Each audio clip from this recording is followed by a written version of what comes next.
You are listening to the New American Media.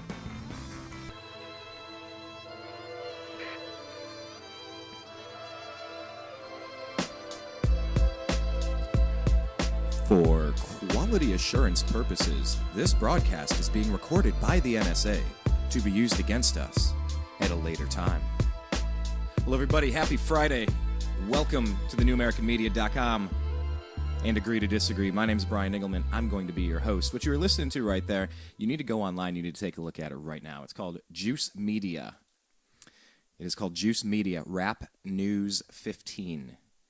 These guys make amazing videos, and if you want to explain the NSA spy strategies and the Orwellian nightmare that we seem to be headed toward at an ever-increasing pace, with cameras watching you on every corner and your cell phones tracking your GPS and the NSA taking all of your text messages and recording and transcribing all your phone calls. It's way worse, and girls, it's way worse than you have any idea of. Whatever has been revealed with Edward Snowden, with his leaking of the,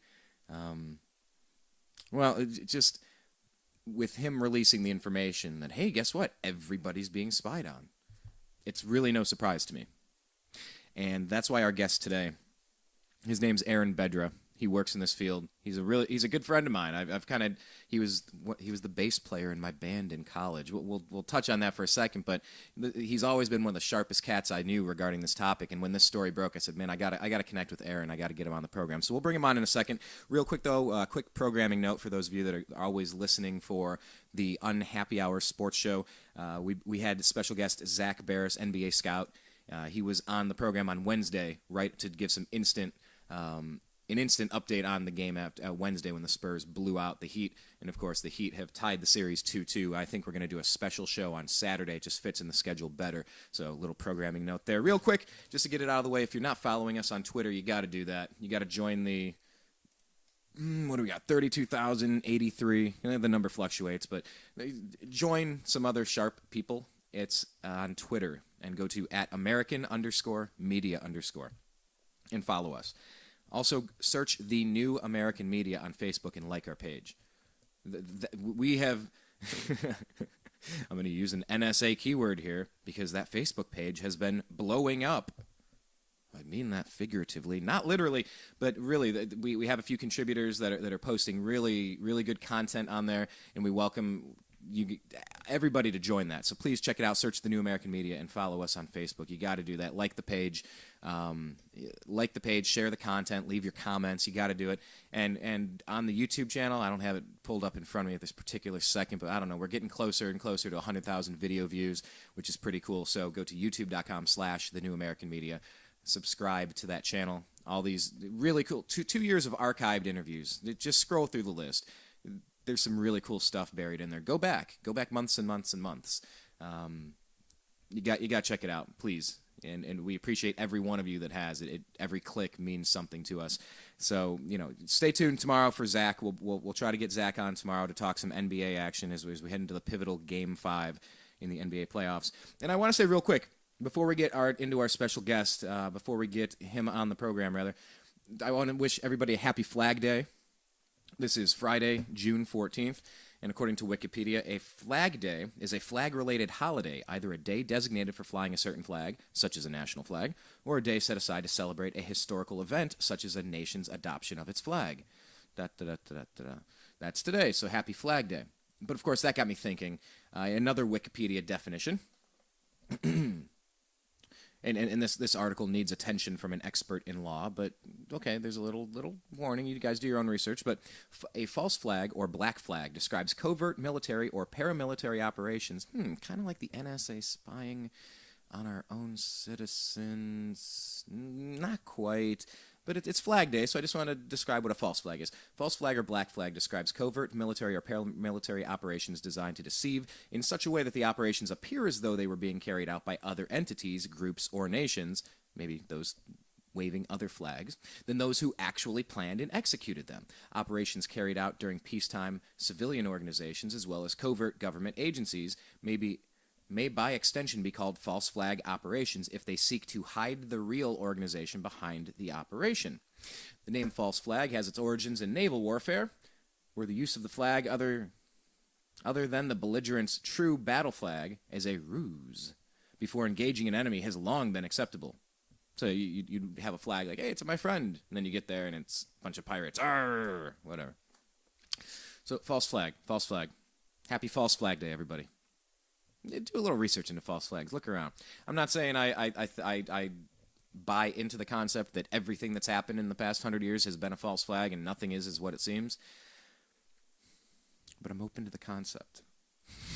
I encourage the conversation because there are some questions that I just have not received proper answers on. And I think that's the true mark of science. Are you willing to go out there and question authority with boldness? Just speak truth to power and ask questions. Ask lots of questions. So without further ado, as I tend to say on here all the time, and I'm not even a fan of the phrase, but without taking up any more time, I want to bring in Aaron Bedra because I want to ask him a lot of questions. I'm really looking forward to this, guys. And girls.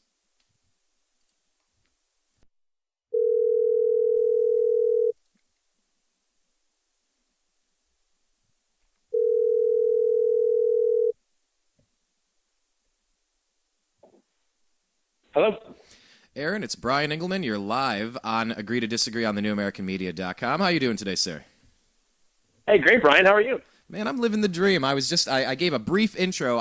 Basically, all I told him about you is that you've been one of the sharpest cats in the fields of technology, and when it comes to all of this all the digital realms you can imagine, you've always been sharp, and you were a bass player, one of many. We like our band in college was kind of like the drummers in Spinal Tap. We had so many bass players, and you happened to be one of them during a pivotal swing time when we made a big transition. So, Aaron, it's great to have you on the program. I really lost track of you for the past few years, and when NSA came up, I'm like, I've got to find Aaron and pick his brain a little bit. So welcome to the program, and since we didn't get to plan a little bit of this out in advance, can you kind of introduce yourself to people and kind of tell them where you're coming from, because we're going to get into a lot of topics, and I'm sure they want to know, how did you get so educated on these topics?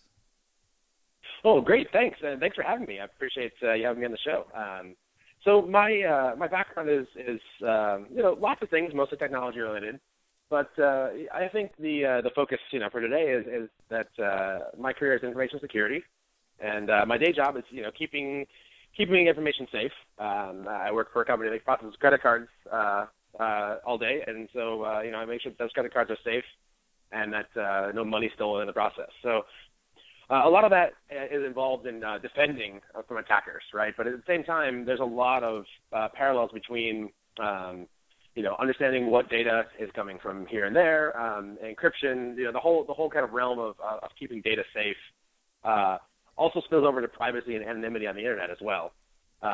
So my background is basically kind of programming and hacking in both the kind of traditional sense and also the kind of breaking sense, where a lot of my knowledge comes from the ability to break things too, and that's how you keep them safe. How to break into things. Let me highlight on that, because I want to make sure we're all clear and make sure I understand what you're saying when you say that. It's not that you're out there trying to cause harm. What you're doing is you're intentionally trying to learn how to destroy things to make them safer. To say, hey guys, I found a way in.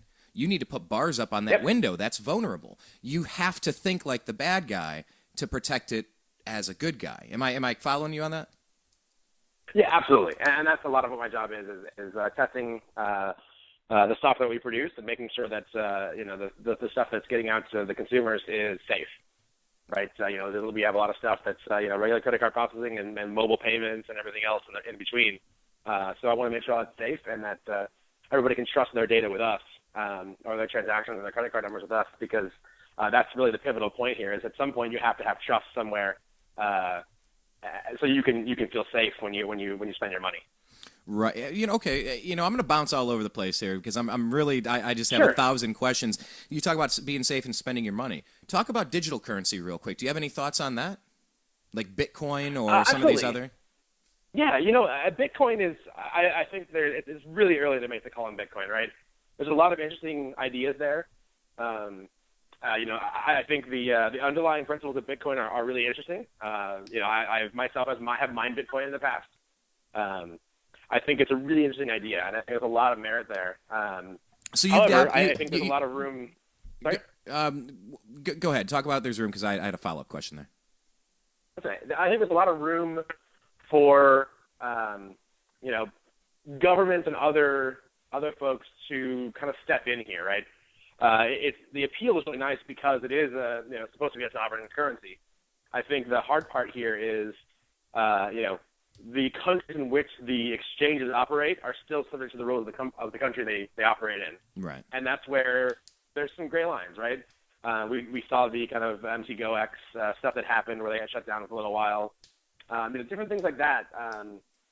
There's always a rule to be broken. There's always somebody to step in and say you can't do that.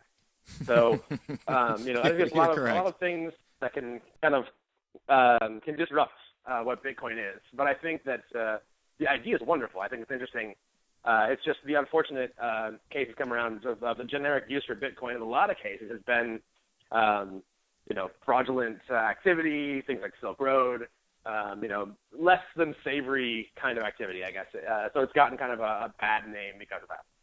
Well, it's not controllable and taxable in the way that other things are. They kind of lose their grip on the power and control, and that freaks people out. But here's what I want to do. I want to just let everybody know one thing first off. If you want to follow Aaron on Twitter, please do so. It's A Bedra. That's ABEDRA. He's also a hell of a bass player. I don't know if you put any stuff out there regarding your musicals. By the way, are you still playing? I am, yeah. I haven't put any music out for a number of years. It's my focus has mostly been on creating software. So. Well, last night I spent about 4 hours jamming with this guitar player. I got to play my drum kit for 4 solid hours. It was fantastic. It felt so good to get back in the swing of things. But I digress. What I was saying is follow Aaron on Twitter. It's A Bedra, ABEDRA.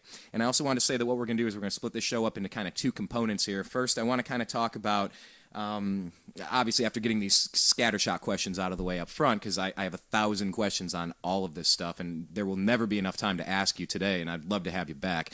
But first off, I kind of want to dig into the NSA scandal, Edward Snowden, what's going on, what's been released. Isn't it actually really worse than what has been revealed? Is this the tip of the iceberg? That's what I want to do the first part of the show. And then the second part I want to get to with you, Aaron, is when we talked previously when we were booking the show, is that you have some actual tangible solutions and strategies and things that people can do so that, it's creepy to feel that you have a stalker. And it's even creepier when you realize the stalker is your own federal government.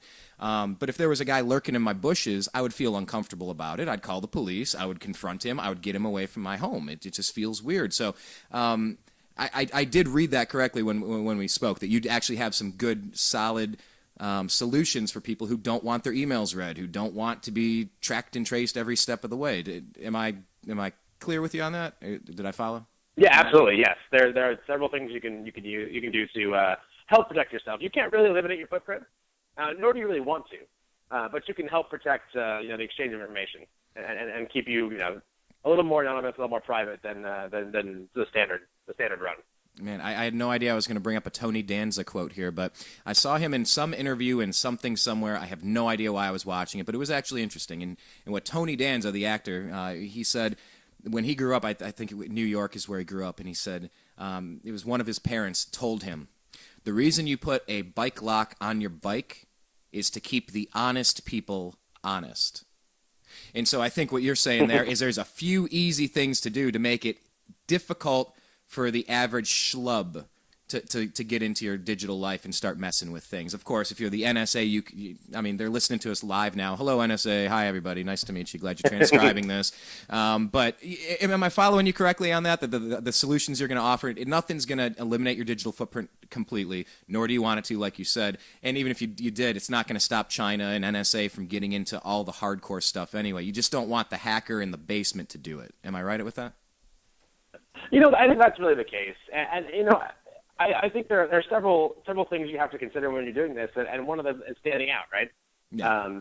Honestly, there's that discussion between having nothing to hide and the whole point of being able to be free, right? That's kind of one discussion, and the other discussion is if you have nothing to hide, you also don't want to stand out because it gives somebody a reason to investigate further, right? Right. So you want to keep your information private, and you want to keep yourself as anonymous as you can, but you also don't want to stand out or go off the grid, because that gives somebody a reason to go look for you, right? Think about the amount of data that is generated in a single day by everybody in the United States of America, or in the world for that matter, right? You're talking about just massive amounts of data, almost to the point where you can't really even comprehend it. Almost when you think about 17 trillion on our national debt, it's like when you see the graphic of how many dollar bills you have to stack to create $1 trillion, let alone 17 trillion. You can't count it. You just cannot count to trillions. You could live your whole life and not count to $1 trillion. Yeah, there's so much data. That's exactly right. Right. And the big thing is, anomalous activity is really what everybody's looking for, right? Regardless of what PRISM is or what any of the other government programs are. I don't work for the government. I really can't speak to what they are or how they operate. But the one thing to remember is they can't possibly process all this information and make sense of every single piece of it. So what they do is filter it, right? They look for information that's useful to them. So when you become an anomaly, you become on their radar, right? Like that's the important piece. Is any piece of information that somebody's looking for is going to be part of an event or anomaly or something that triggers further investigation. So when you go off the grid or you become different, right? That's when you stick out, and that's causes further investigation. Interesting. Right? Well, so you want to be careful of how far off the grid you really want to go, right? Especially if you have nothing to hide, right? I think, like I said, there's that other conversation, and kind of in the waiting of having nothing to hide versus being able to consider yourself free, right? And I think that's a different topic, right? Than it is just the plain facts of here are the details. Here are the things to consider. Well, let's talk about the details. Specifically what happened this past week or two now.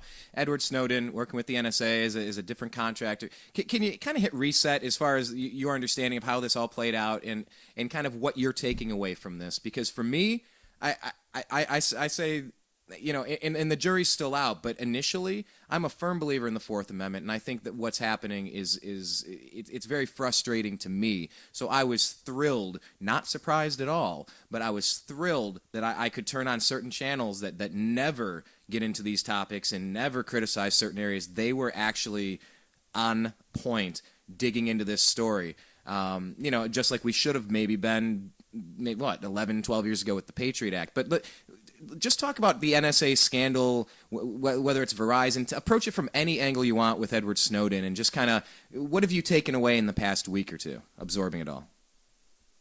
Well, so I read quite a bit about this. Like you said, I don't think it's much of a surprise to anybody that this information came out. I think if you've been following technology for the last decade or so, you realize this stuff is probably likely, right?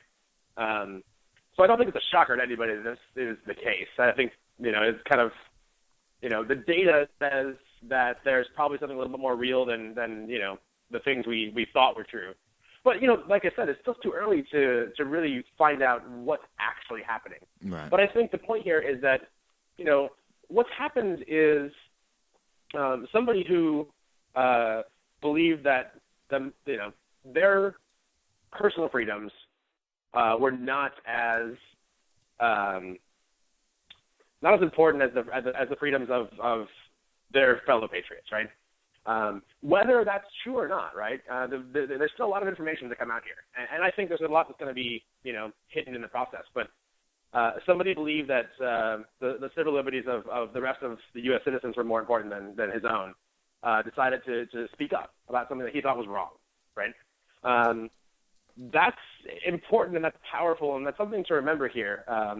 Whether or not it was right or wrong, whether or not anything that comes out of this is legit or not legit, somebody had a piece of information and felt compelled to come forward. And I think that's the basis of all of this.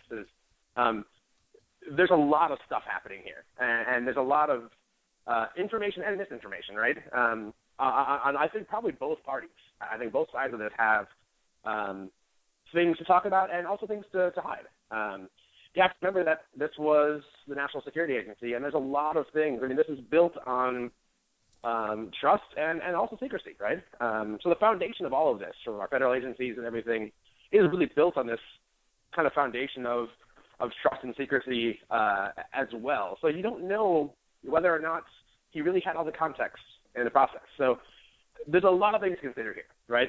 People have kind of flown off the handle and said, big, wild, sweeping accusations about the government and the agencies, And on the other side, big sweeping accusations about Edward Snowden and who he is and his personal life and all these things that really don't matter, right? What's important is that somebody came forward with information they thought was very important, was critical, was crucial to the American public. And I think that takes a lot of intestinal fortitude to do that. And you have to appreciate somebody who is willing to fight for something they believe in, right? I personally hope that it's something that gets done for the right, it was done for the right reasons and isn't, if it was for the right reasons, isn't punished too poorly, right? There's a lot of room here for this to go out of hand and for him to become, I guess in a really bad situation because of this. Well, let me bounce this out here too, because something you were saying a second ago, kind of about Edward Snowden kind of getting out there and showing that intestinal fortitude to do it. It reminded me of a quote, and I just pulled it up here. Edmund Burke. Do you know where I'm going with this? Sorry, I didn't prepare you for the pop quiz. Just wondering if you knew. But the quote that came to my mind is, "All that is necessary for the triumph of evil is that good men do nothing." And I think what you were saying there is that it shows the power of one man who will stand up and not support bad things, or it strikes me that certain people in Congress are throwing around the word treason. And saying this guy needs to be prosecuted and all this stuff. I'm like, there's a Fourth Amendment in our Constitution. You took these politicians, left and right. I'm not bashing Democrats or Republicans here. I'm just saying the power structure took an oath to protect and uphold the Constitution of the United States of America against all enemies, both foreign and domestic, not to treat their citizens as prisoners and stalk them. I did a show last week, Aaron, about I need to take out a restraining order against my government. I'm thinking about calling LAPD and asking him, I need to take out a restraining order, get the paperwork, and file it against my federal government, the National Security Administration agency, because I feel like I'm being spied on. I feel like I have a stalker. I think it's creepy. But another component to this, when people were coming out, the civil libertarians, this, that, and the other, the constitutionalists, I think the rational people, in context, we had the I.R.S., an arm of this government, targeting political opposition, asking really intrusive questions, digging around into all their information, all their acquaintances, and when you have the powerful arm of the government that can ruin you, that can just ruin you with an I.R.S. audit, that can ruin you by gathering all your data and using it against you at some point, it's part of a much bigger picture, and it's interwoven together with lots of different threads. So do you have any thoughts on connecting it to some of these other scandals? Once again, not left and right thing, but seeing the arm of government targeting their political opposition within our own country, it gets dangerous no matter who's in charge in that office. It almost seems like that's a power no president should have, to snoop on everybody in a huge dragnet without having specific reasons for going after the data. Yeah, so I completely agree with you, right? If this is all true, right? I think that it is an infringement on our rights, on our liberties. I think that it does, go against, everything America was built for. But we also have to remember that we don't know everything yet, right? And we might not actually know everything by the end of this either. The one thing that you can kind of take comfort in, right, in a twisted sort of way, right, is that, as individuals, we are not the target of this, right? Like I said, we're generating so much data. If you think about the amount of data you generate in a single day, right, just you personally, you have your cell phone on, you walk around, you browse the internet, you send email, you use your credit card. The amount of data you generate as a single human being is extraordinary on a given day, right? So it's not like, unless they're targeting you for a reason, it's more of a blanket, right? They're covering everything, looking for a pattern. I don't think that's the best approach to this, right? I think there's other ways of gathering intelligence, but they opted for the most efficient way they thought, right, was the right way to do this. Now, there's also the other piece of this, right? And it's the whole backstory of not accounting for malice, which you can account for misunderstanding or stupidity, right? I'm not terribly convinced that this was malicious in any nature at all, right? If this is all true. I think it was more somebody was trying to be effective and decided a blanket was better than something else, right? And it got out of hand, right? And the reason this got out of hand is the same reason why all of this trust was, and these agencies were built in the first place. It's built on trust. It's built on secrecy. It's built on keeping information private, or the kind of information that would let this, be released to other folks private. And when you control that ring of information, you can also control lots of other things, right? So all it takes is one or two people to want to control this kind of information, and they can, right?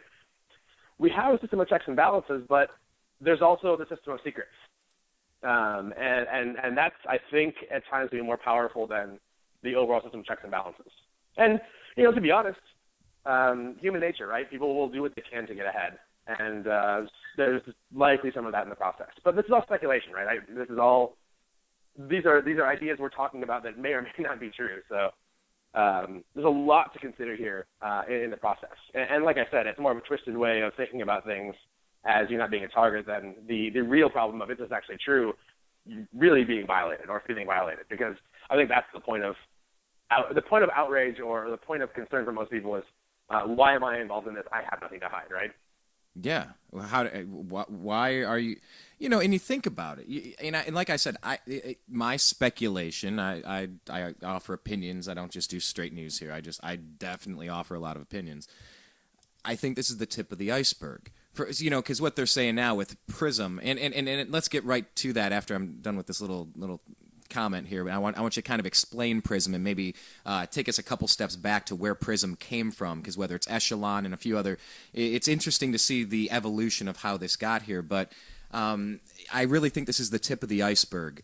So when they say, well, look, it was just matching up phone numbers and it was tracking GPS location, it didn't understand the content of what was going on. I said, you've got to be kidding me. You're beaming to outer space. You're tracking me within 5 feet with a digital device in my pocket. You have access to everything correlated with my YouTube, with my Facebook, with my emails. Everything's organized, but they're trying to say with Prism, no, we didn't have the capabilities to do that. No, not that we didn't have the capability. We certainly were not doing that, which to me is a red flag of they were absolutely doing that.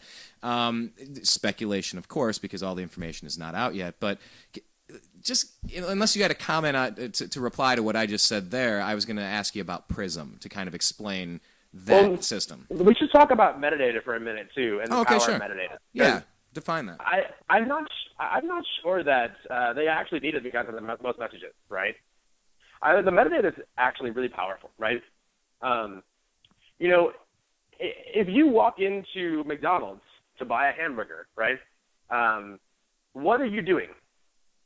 Right? What is that metadata say you're doing? Well, I'm not a fan of genetically modified foods, so I would say, what am I doing? I'm probably making a poor decision at that point, but I think that's not where you're going with that. Go ahead. Just thinking of something that's obvious, right? Like if you walk into a restaurant and your track is walking into a restaurant, the likelihood is that you're eating or drinking at a restaurant, right?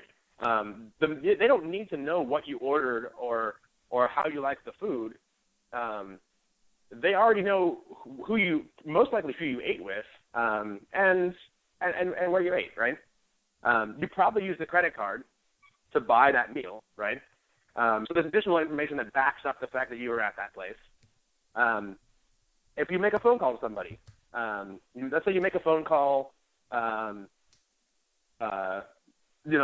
Not to bring up too scandalous a topic, if you call an abortion clinic, right, what is the likely conversation you're having with the person on the other end of that phone? Talking about McDonald's, obviously, talking about hamburgers and or of course, something. So it's not necessarily that they need the metadata or that they need the actual information. The metadata is actually very powerful. So you think about the trail of just the things you do, the interactions you have in a given day, that's most likely enough to either warrant or not warrant further investigation, right? And at that point, I very much believe that they have the capability to go further, right? That capability exists in, common public technology that exists today in the consumer market, right? And you have to believe that the government has technology that's more capable than what we see in consumer technology today. So they say 30 years behind, give or take, at least 3 decades. DARPA's pushing stuff, and we get it several decades down the road. At least that's one theory. Yeah, and the idea of quantum computing right now and the ability to potentially break modern crypto is really, really interesting too, right? If quantum computing is as powerful as it's said to be, then this could spell the end of public key cryptography in general, right? Which is what we use in a lot of communication, right? If you're sending messages back and forth with other people, chances are you're using pretty known stuff, right? The asymmetric cryptography, RSA, things like that, GPG or PGP. This stuff kind of dies in the vine if the quantum computing really is as powerful as they say it is, right?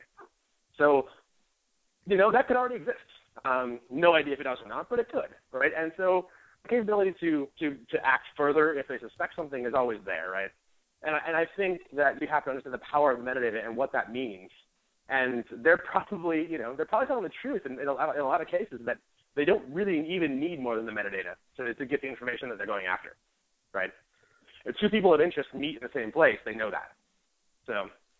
Okay, well let me bring this in and tie it together. Let's clasp hands and prance off into the sunset with this one here, because the topic you're talking about there, that reminds me of, okay, who you call and associate with. You don't need to know what was said if you know you called XYZ place and you know what, I'm a journalist. I've been doing this, I've been doing this since back in high school, and I did this in college, and I've been running the New American Media for 2 years now. And I have people on the show. I have Gary Johnson, the Libertarian presidential candidate, on the show. He's not liked in the power elite structures at all. Libertarians in general are considered potential terrorists by Department of Homeland Security. We've seen where Janet Napolitano and DHS has said, well, if you're a returning war veteran, you might be a potential terrorist. If you have a Ron Paul bumper sticker, you might be a potential terrorist. If you're a libertarian or talk about the Constitution, you might be a potential terrorist. I feel that this government has been using this metadata to look at people like me and say, hey, if we ever just want to rule this place with an iron fist, that's who we got to eliminate. And with the National Defense Authorization Act, Section 1021 and 1022, with the spy data that's being analyzed, all the stuff that's happening, I really feel like something bad has been brewing here. And the reason I bring this up as a journalist is because you look at James Rosen and Fox News. They're tapping his phone, they're tapping his parents' phone. He's a journalist. Don't we have unfettered freedom of the press?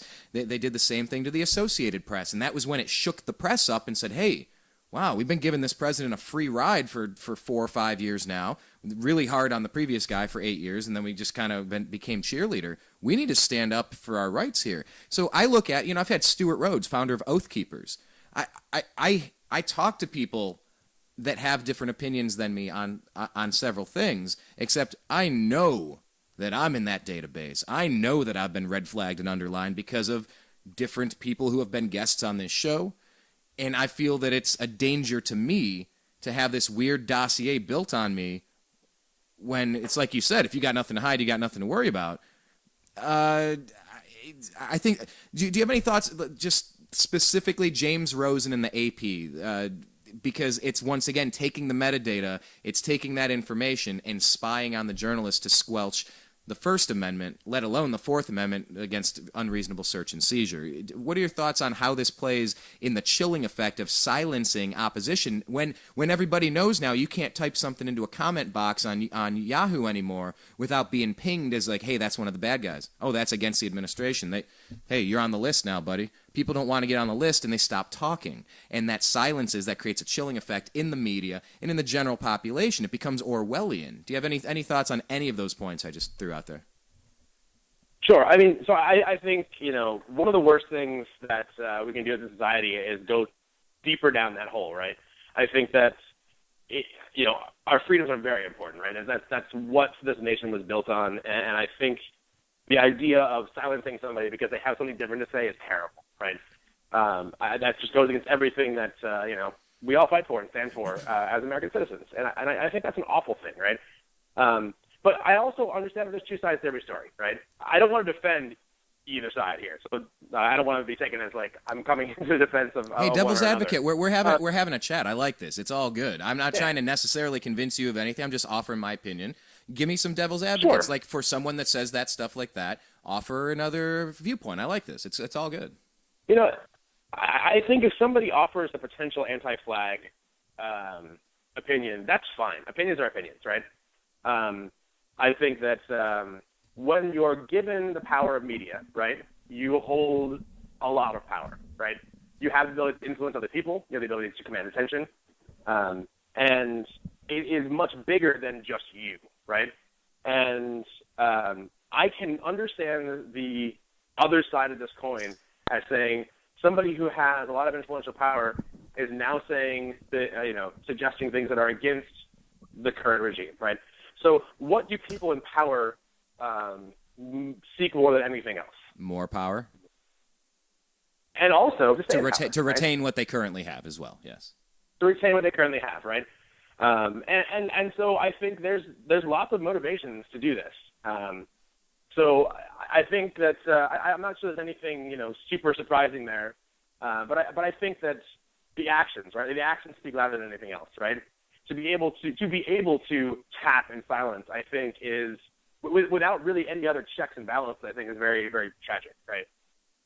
I think that there are times when these things have to be done, right, to protect us, and so I think that we swing far one way, that we swing really far back the other way. So we have to remember that these ultimately are in place to protect us. However, I think when they're abused and they're done without checks and balances, and they're done without really any additional command and control, I think that's when we've gone too far, right? So I think when you get to that side of tapping a journalist's phone and silencing the media because there's a different message coming out there, I think and without the additional justification, right? I think there is at some point an abuse of power, and the most important thing to remember is the systems exist for a reason, but they can also be abused, and so both sides of the story are true, and there are multiple sides to every story, right? There are things that we likely didn't hear about on both sides that are context we don't have, right? So without context, we really can't understand what the motivations were. And a lot of us will jump to the seemingly obvious reasons for motivation, right? And that's to keep power. And that's a pretty good reason. That's a pretty good motivation, right? Yeah, most of the time. And when I read 1984, I said, "Oh hell no!" And I'm watching the new Samsung commercial where the guy's so cute, he's holding his little baby, and LeBron James, he's like, "Oh look, the Heat, look, they're undefeated since you were brought into this world." And he starts falling asleep, and the retinal scanner that's watching him stops playing the video, and it's like, "Hey, look at this cool technology." I'm like, "Yeah, they had it in 1984 where the TVs watched you." I don't know that I like this. Sure. So I mean, like for me, like red flags. So like, I don't think I'm too far out on the crazy wire. I think if someone was stalking me and following if this were a guy or a girl in my neighborhood that put a tracking device on my car, I would call it creepy. If someone was looking in my window with binoculars, I would call it creepy. If someone was listening to my phone conversations and reading through my emails, I would call it creepy. I would call it criminal. And I think our Fourth Amendment is supposed to kind of protect us against that. I think. From what I read of that, I think that's absolutely true. And I think, we should be able to be protected and not treated as, criminals in our own country, right?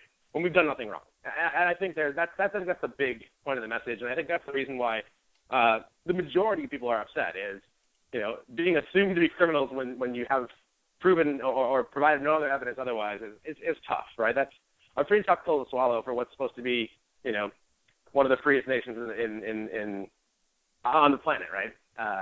So it's a mixed message, and I think that's a tough pill to swallow. So I think there's a lot to take in about this, right? And it's become more real for other folks because this has become a big news story, right? Nothing has changed since Edward Snowden came out and talked about this, right? Oh yeah, they didn't stop it. Yeah. The important part is that, by the time you find out about it, it's already been happening for quite a bit of time. And like as you pointed out, right, the list of folks that are, the list, right, of people who are being watched and whatever, or at least have been redlined somewhere, right? A lot of people make that list, right? I mean, you can think of a lot of people who create a reason for the investigation. I mean, I actually do talks about, hacking into systems, about breaking cryptography. It's security research, and it's a part of my profession, and I have nothing to hide. Everything I do is for my career, for advancement of the companies I work for. It's legit. It's above board, right? But at the same time, that activity still creates a footprint. It creates a reason for somebody to ask questions. So there are plenty of legitimate things you can do, right, that are not anti-anything, right? But just the activity itself creates enough noise to warrant investigation. So I've never been investigated. I can't say that I've been any part of anything like that before. But at the same time, it's something you have to just understand. You can be upset about it, right? Personally, there's a lot of things that I don't like about everything I've heard, everything I've read. I've had a lot of personal reaction to this, and I also realize that there's a lot that has to be done to change that, right? If we ever want to see this become something different than it currently is, when it's all true, right? I still think there's a lot that hasn't been uncovered yet, and there's a lot that won't be uncovered. But I think that, pragmatically, the best thing we can do is learn how to protect ourselves from the situation we're in. Okay, because perfect. At the end of the day, that's what matters most, right? Well, absolutely. There's little that's more important. People talk about, I wish I had more money. I wish I had a better job. I wish I had the right spouse in my life, or the right significant other. I wish I had different friends, or I had a different car.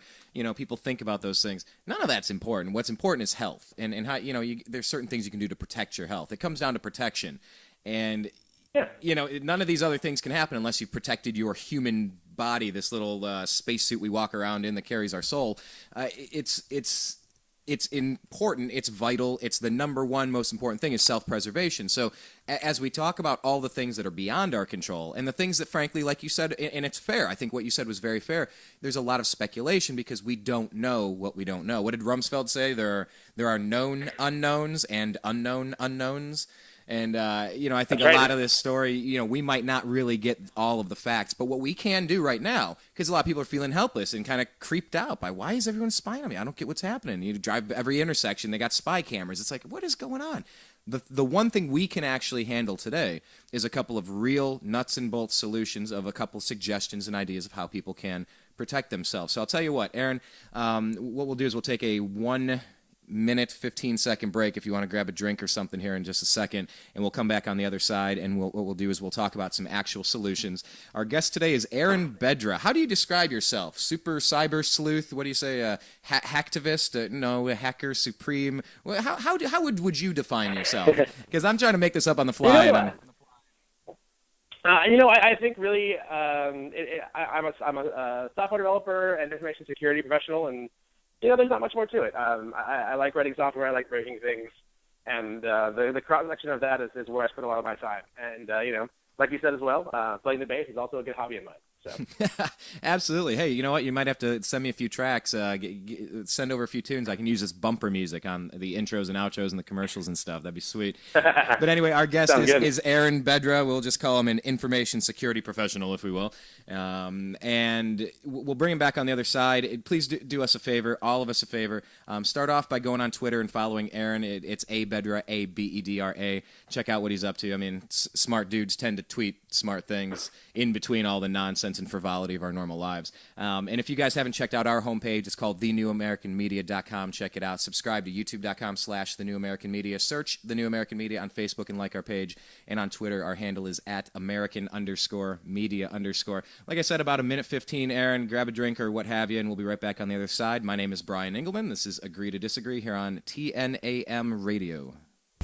This is The New American Media. Hi, it's Brian from thenewamericanmedia.com. I'm a sports fan. I was raised in Cleveland, spent 25 years in Ohio. I watched the drive, the fumble, the shot too. I watched Art Modell steal the Cleveland Browns and win a Super Bowl over in Baltimore. I watched a horrible coach named Bill Belichick go on to the Patriots and win Super Bowls over there. Hooray. I am a bitter sports fan. Let's not even talk about what happened with he who shall not be named, who went to South Beach to take his talents there. Excuse me, I almost threw up in my mouth a little bit there. I'm a sports fan who cares to talk about the things that matter to me. That is the Indians, the Cavs, the Browns, and the Buckeyes. But of course, I pay attention to national sports, and we discuss that on our show as well. That's why we have The Unhappy Hour every single Friday at 3:30 p.m. Pacific. Sit down, have a drink. It's the end of a long work week, and we can all get together and talk about the unhappy times that we've had as sports fans. We've all had them. We've had ups and downs, but as Cleveland fans, we only have downs. Join us. You are listening to the Agree to Disagree program on thenewamericanmedia.com.